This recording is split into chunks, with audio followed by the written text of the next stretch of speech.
Coming up on UATV tonight, another important deadline approaches quickly.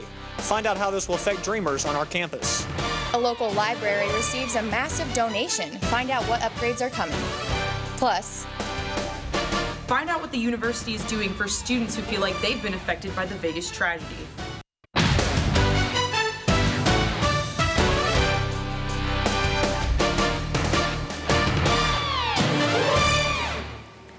good evening. Thank you for joining us on UATV News Tonight. I'm Lydia Fielder. And I'm Drew Smith.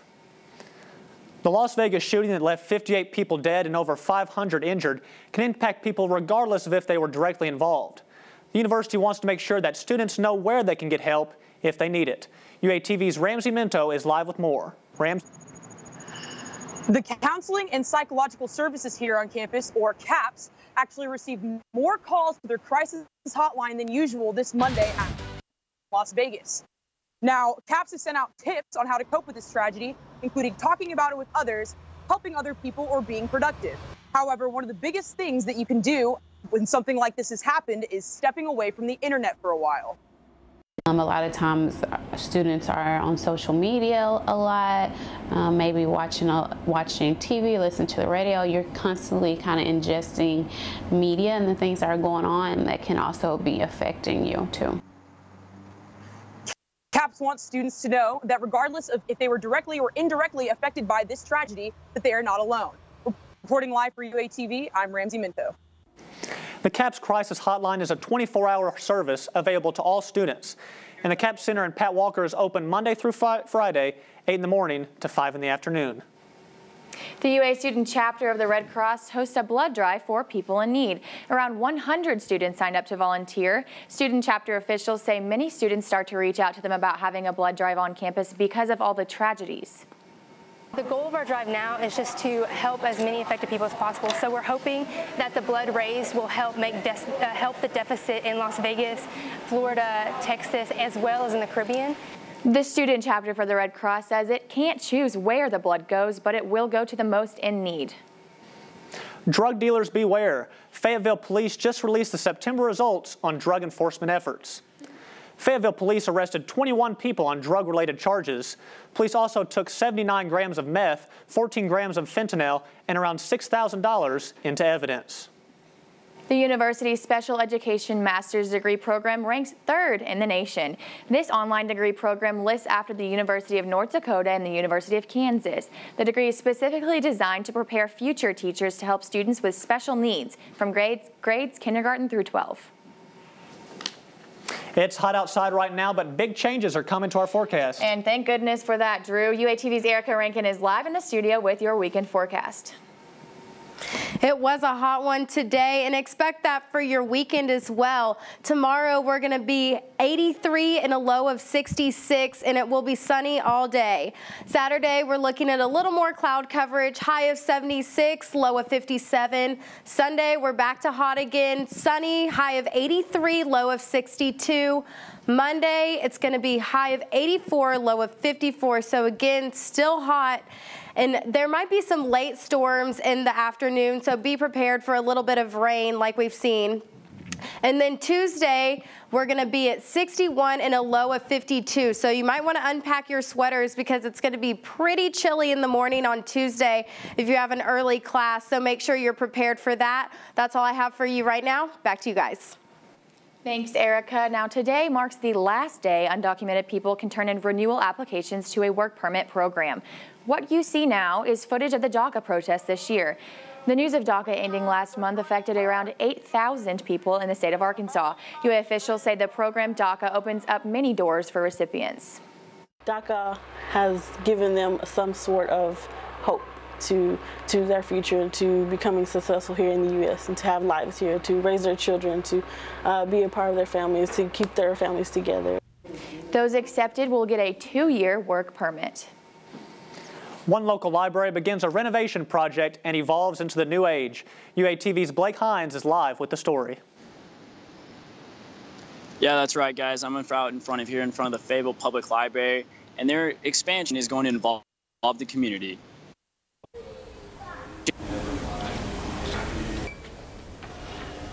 Libraries offer a lot more than just checking out a book. It's a lot more now today than just being able to borrow a book and read it and return it.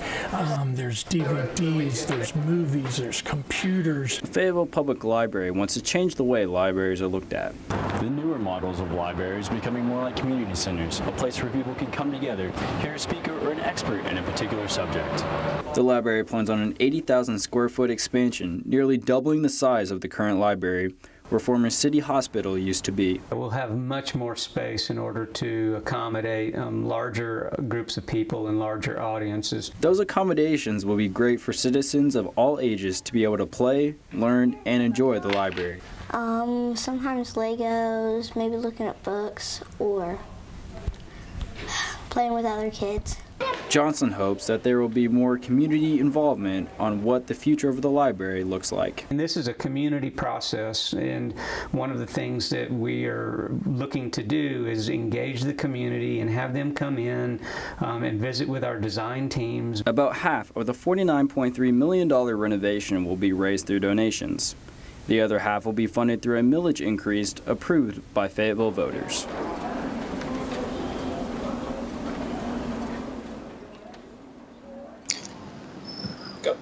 Now, the library will include more parking, a robotic and maker room, and also a multi-purpose center that will be able to seat about 700 to 800 people. Live reporting for UATV, I'm Blake Hines. Thanks, Blake.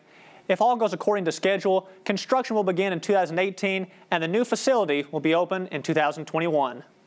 Another massive security breach at a major company. Find out if you are affected. Plus, hey guys, October is National Cybersecurity Awareness Month. Tonight on UATV, find out what you can do and steps you can take to help protect your information online.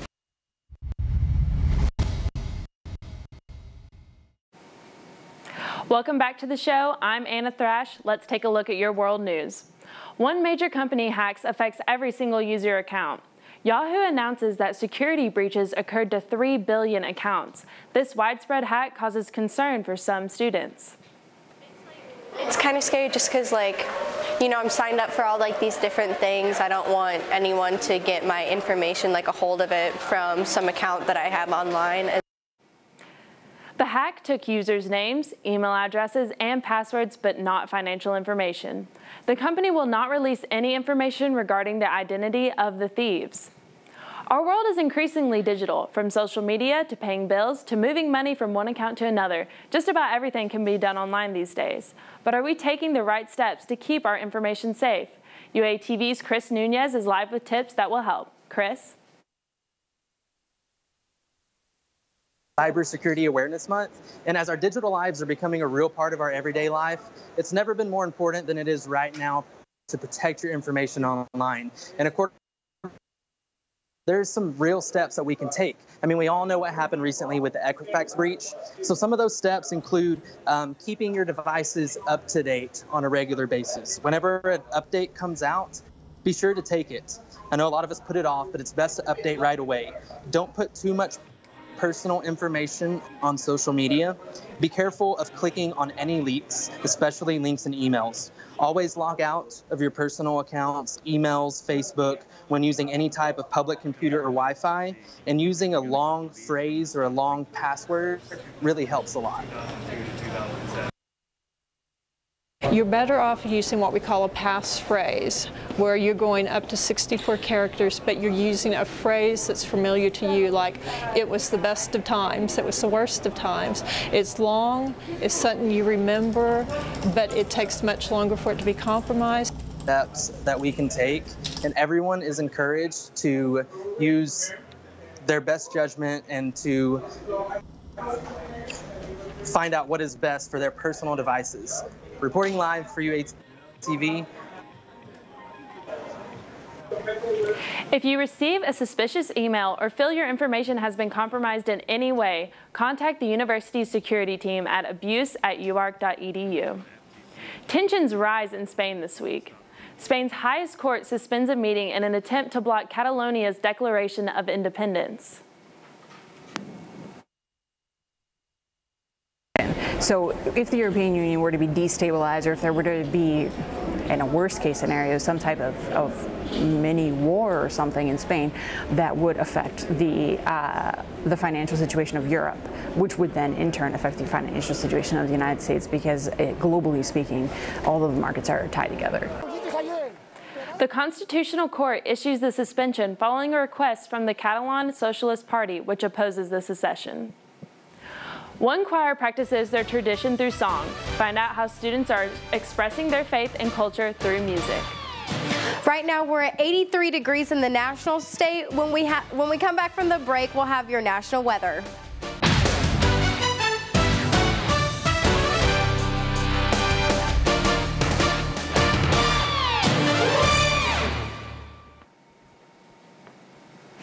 An opportunity for African American students on campus to express their faith and culture through music is approaching a big milestone.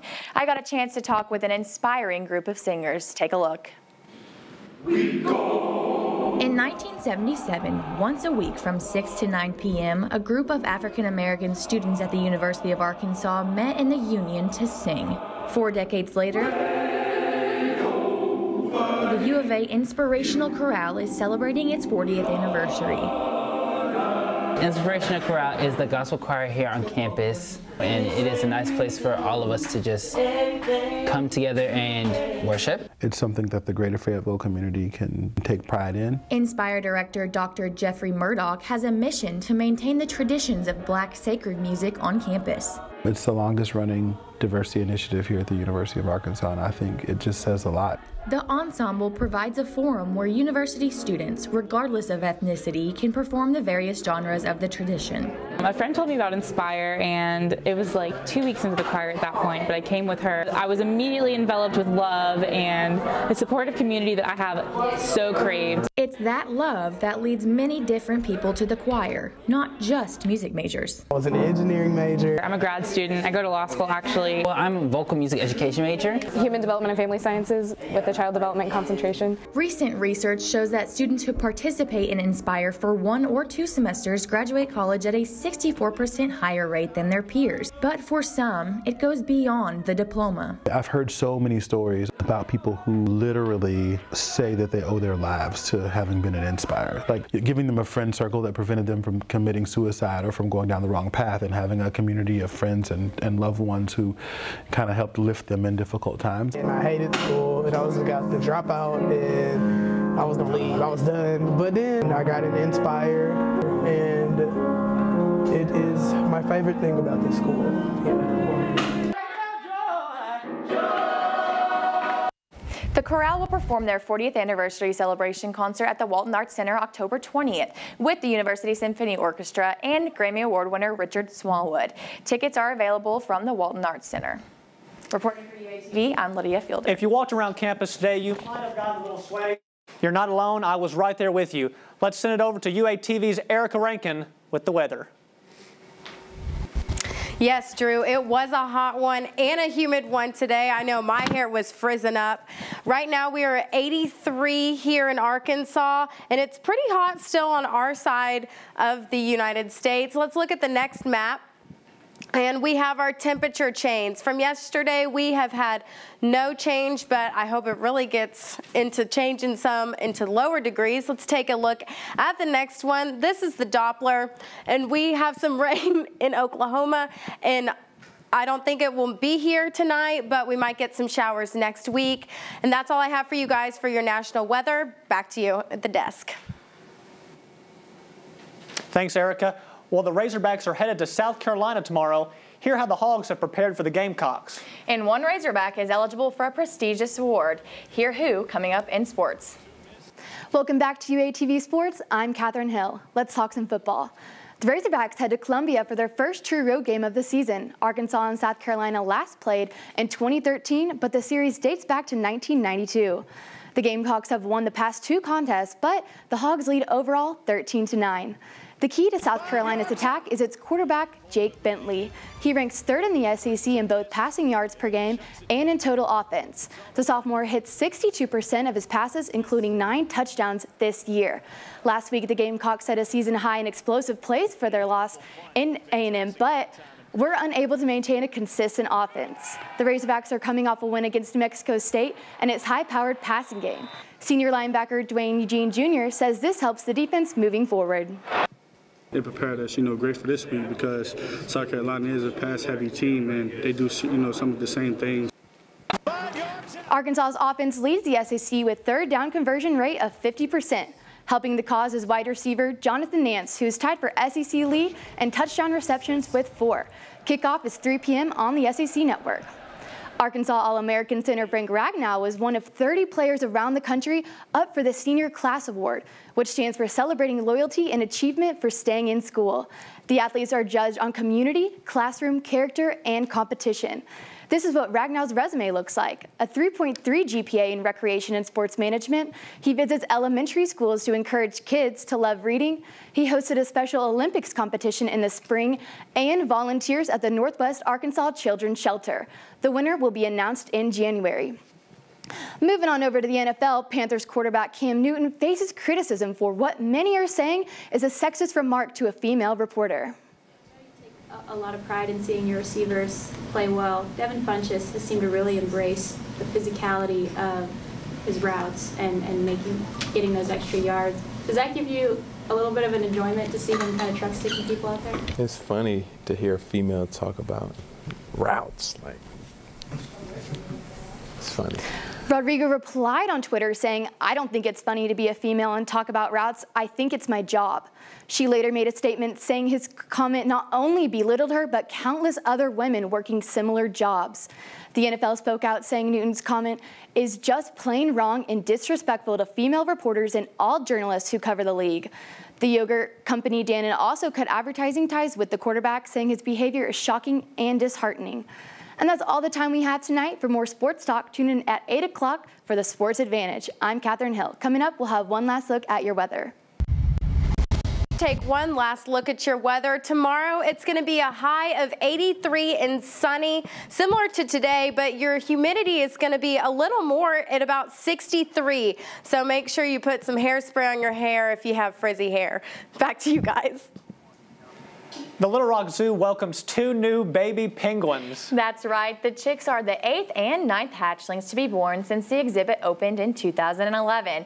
The zoo says the newborns are in good health and will join the penguin exhibit soon. That wraps it up for UATV News Tonight. I'm Lydia Fielder. And I'm Drew Smith. Be sure to follow us on Twitter for up-to-date news.